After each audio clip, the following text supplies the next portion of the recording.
I am speaking to our state Senator Bruce Tarr, as I do almost every week. Hi, Senator. How are you today? Hi, Heather. I'm doing great, thanks. How are you? I'm good. I'm good.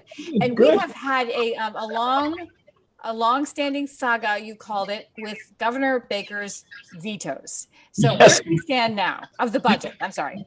So we've been back and forth. The governor had returned to us a number of either outright vetoes or things that he sent back with a suggested change, which he's certainly allowed to do under the Massachusetts Constitution. And what I thought would be good to give you an update about right now were the things where a change was suggested and that was in play.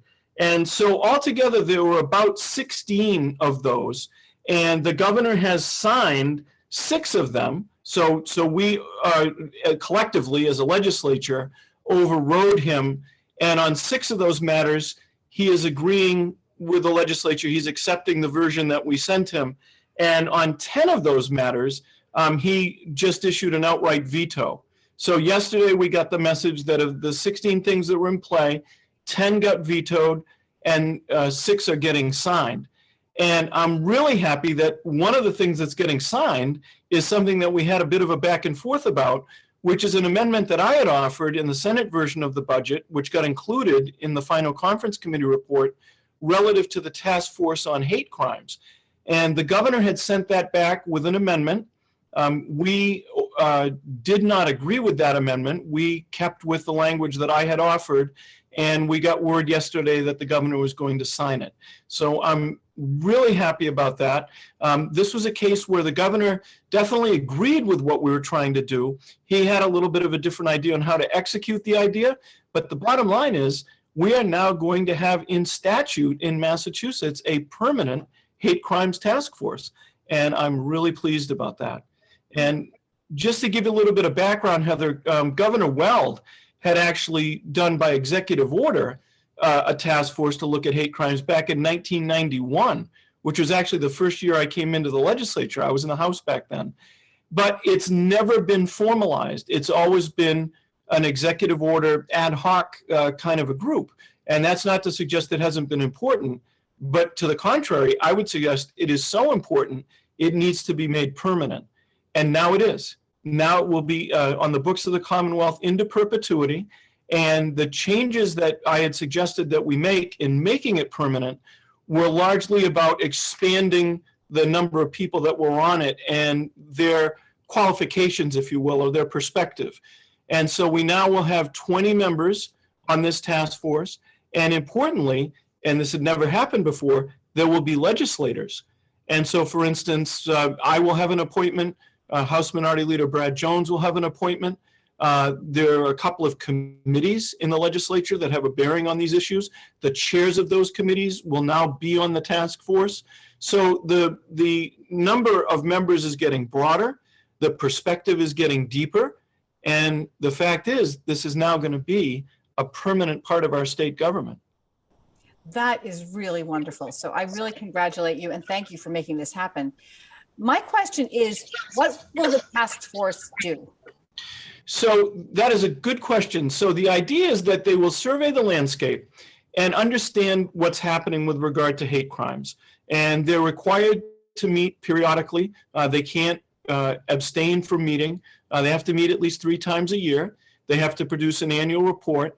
And the idea is that in doing those analyses, they will inform us, the governor and the legislature, in what further actions we might need to take. And I think we've all been seeing in the news an increase in the number of hate crimes and the severity of hate crimes that have happened around the country. And we all want to make sure we're doing everything we possibly can. I mean, we've seen incidents of anti-Semitism. We certainly have seen some high-profile incidents that were targeted against the Asian American Pacific Islander community. We all don't want to go to bed at night thinking that was something else we could have done that would have maybe had an impact on preventing those things from happening or mitigating their impacts. Now we will have a constantly meeting group of people that will be looking at those incidents, that will be looking at trends, looking at information that's developed through reconnaissance, and helping us to be a step ahead of this rather than in a reactionary mode. That's so exciting, and therefore even more important that there are legislators on this task force. Absolutely. It should speed the time to action because legislators will be involved in developing the report and understanding what's happening. I was just looking for the statutory language here, Heather, so I can give you an exact quote. So the task force is to advise on issues relating to hate crimes, including the prevalence of and ways to deter and prevent hate crimes, how best to combat hate crimes, and how best to support the victims of hate crimes. And so that is a very serious charge. And I know the folks that will be on this task force will take it very seriously. And so some of the things that the task force will be charged with in addition would be to promote full and effective cooperation and coordination among law enforcement agencies, develop best practices related to technical assistance for school districts. I think that's important. Recommending policies, procedures, and programs to ensure state and local governments provide enhanced support for the victims of hate crimes and their communities. And so they're to meet not less than quarterly at the direction of their co-chairs, and by December 31st of each year to issue a report. So I think this is major progress on something that none of us wants to see in our society. But if we don't want to see it, we have to acknowledge it, and we have to be proactive, and this task force will do just that. Thank you. Well, let's move on. There's been a lot of conversation about sports betting on Beacon Hill. Do you want to tell us what's happening? Well, I can tell you what's happening, and you know, I have to express a little bit of frustration because this is something that I think we should have acted on a while ago. And if you look at the period since 2018, which was roughly when an interpretation of the federal law changed and we were allowed to get into sports betting as states, we've seen, as of right now, 21 states have sports betting in effect. 6 more have legalized it, but it hasn't gone into effect yet. So we have 27 states altogether. Massachusetts, where we host some of the platforms, some of the electronic platforms for sports betting, hasn't acted yet. And so I've been frustrated by that. I think it's been pretty well reported by our local newspaper that I have tried on a number of occasions to get a sports betting bill moving. And it's not because I love betting. It's because I think we're missing an opportunity. And that's something that I don't want to see us forego any longer. And just to give you a sense, Heather, the amount of money that we're talking about potentially for Massachusetts is somewhere between $30 and $50 million a year, and that's conservative. So recognizing that, the House had sent us a bill in the last session, which the Senate didn't act on. They just sent us another bill, and I am really hoping that we're going to take that bill up sometime after we come back to formal sessions right around Labor Day, maybe shortly thereafter. So what are some of the sticking points briefly in this? So it's a very complicated subject. It's not as easy or as simple as it might sound. So one of the sticking points is whether or not we allow betting on collegiate sports. And in the House bill, they do authorize that. In the versions of the bill that I've offered, I do not authorize that. We do not authorize that. So that's a difference of opinion. And it's largely based around believing that we may need to protect collegiate athletes from the influence that gaming might have. And so we'll have some discussions about that. I am certainly not, I'm open-minded about how we might proceed, but if we proceed with regard to collegiate athletes, I think we need to make sure we have very strong protections to ensure that they're not subjected to undue influence. Second issue is, what do we do with horse racing, which, believe it or not, comes into this discussion because there are proponents of live thoroughbred racing in Massachusetts that would like to use sports wagering as a way to cross-subsidize, at least initially, horse racing. And so we're looking at that and trying to think about the next evolution, the next generation of a racetrack, which would need to be much bigger than traditional horse racing. It would need to be a lot of things. But that's something that's important to a lot of folks in Essex County because we have folks that are involved in the equine sector, whether they be trainers or veterinarians or folks that grow hay or folks that make tack or other kinds of things. So we're looking at that. So those are a couple of the the moving pieces. And just a third would be, what do we do with regard to current licensees that have casino licenses? Are they the only folks that should get a sports wagering license, or should it be broader than that?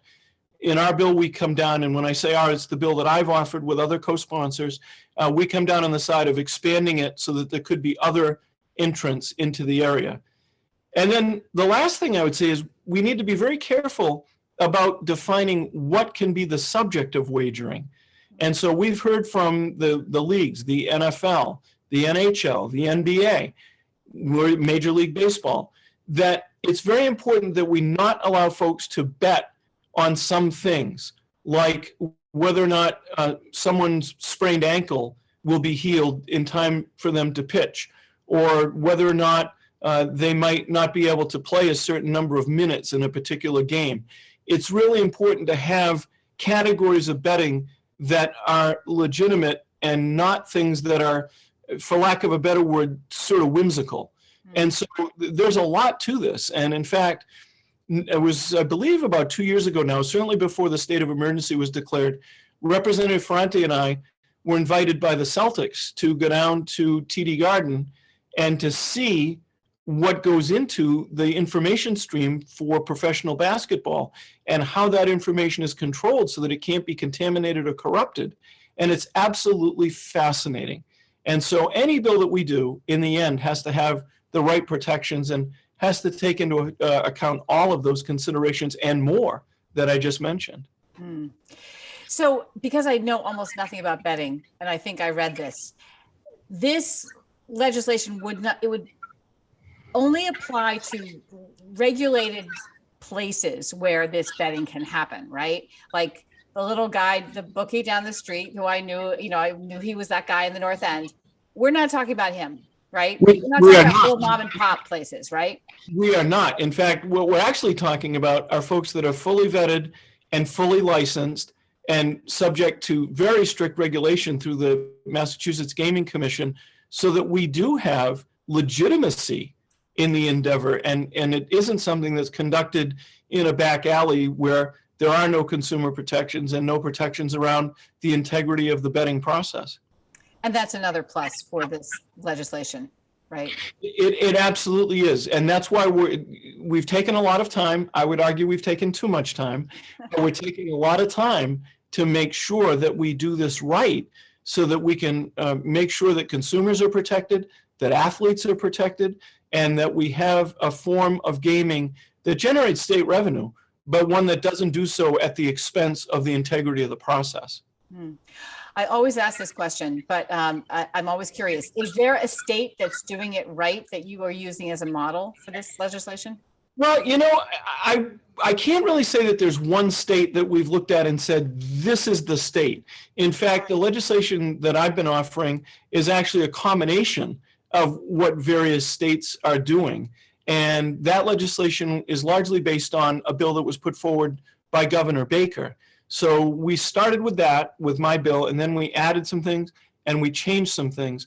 But just about every one of these bills is a hybrid. There isn't a template that's come from another state where we're saying we're going to do that.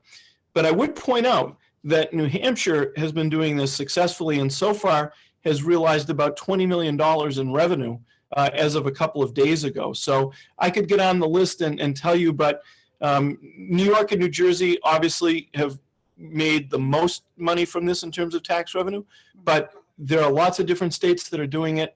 And the thing for us is not just to do it because they're doing it. We need to do it and do it right. Well, thank you for another hard week of work on Beacon Hill. Thank you for all you're doing. And I know you're off to a couple of events tonight, so I will let you get going.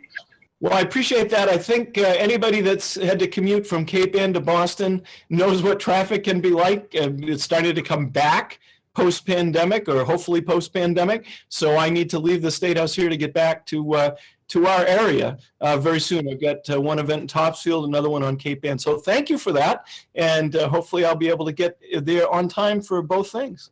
Okay, let's hope that you can do something about that traffic soon, okay? Because it's pretty bad. But have a good evening, and maybe I'll see you at the Gloucester Fisherman's Wives. I hope so. Thank you very much and look forward to connecting again soon. Okay, take care.